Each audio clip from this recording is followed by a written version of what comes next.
But ఒక్కటి ఏంటిదంటే నేను తనకి చాలాసార్లు చెప్పాను, ఇదని కాదు కానీ మంగ్లీ కొంచెం నువ్వు కటువుగా మాట్లాడద్దు, ఆ మాట తీరు కొంచెం మార్చుకోవాలి.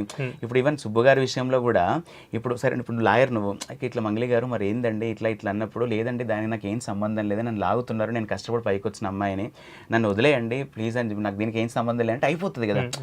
అగ్రెషన్ వల్ల నువ్వేవాళ్ళు నాకు మాట్లాడడానికి, వాడేవాడో కేసు పెట్టడింది వాళ్ళ మధుని తీసుకొచ్చి శివ అంది ఇట్లా చేసే వరకు ఈ ఆయన కూడా కోపం వచ్చింది. తనకు కూడా మాట్లాడే రెస్పాన్స్ అది ఏదైతే ఉంటుందో ప్రాపర్గా లేదండి దానికంటే. పాపం తను మరి చెప్పేటోళ్ళు ఏందో తెలియదు కానీ తను మీరు మాట్లాడడం మీరు కూడా అబ్జర్వ్ చేస్తే తను కొంచెం టోన్ చాలా హార్ష్ ఉంటుంది మంగ్లీది. బట్ తను మళ్ళీ మనతో కూర్చున్నాడు మాట్లాడుతున్నాడు రికార్డింగ్ టైంలో చిన్నపిల్లలాగానే అంత మంచిగా ఉంటుంది. కానీ ఇప్పుడు బయట వాళ్ళకి తెలియదు కదా తన నేచర్. నా 10 ఏళ్ళ నుంచి ట్రావెల్ చేసిన కాబట్టి మనకు ఇన్ అండ్ అవుట్ మొత్తం తెలుస్తుంది ఆ నేచర్ ఏందని. సో అట్లా కొంచెం ఏంటంటే తన మాట తీరు కొంచెం అట్లా ఉంటుంది కానీ, బట్ ఆ టైంలో అట్లా తను మాట్లాడకుండా ఉండాల్సింది ఆ మూమెంట్లో.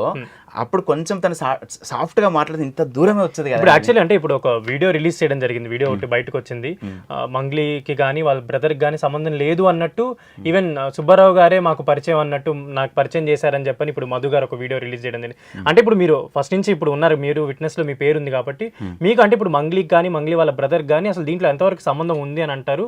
అంటే ఇంకా అది ఇన్వెస్టిగేషన్ ప్రాసెస్లో ఉంది కాబట్టి.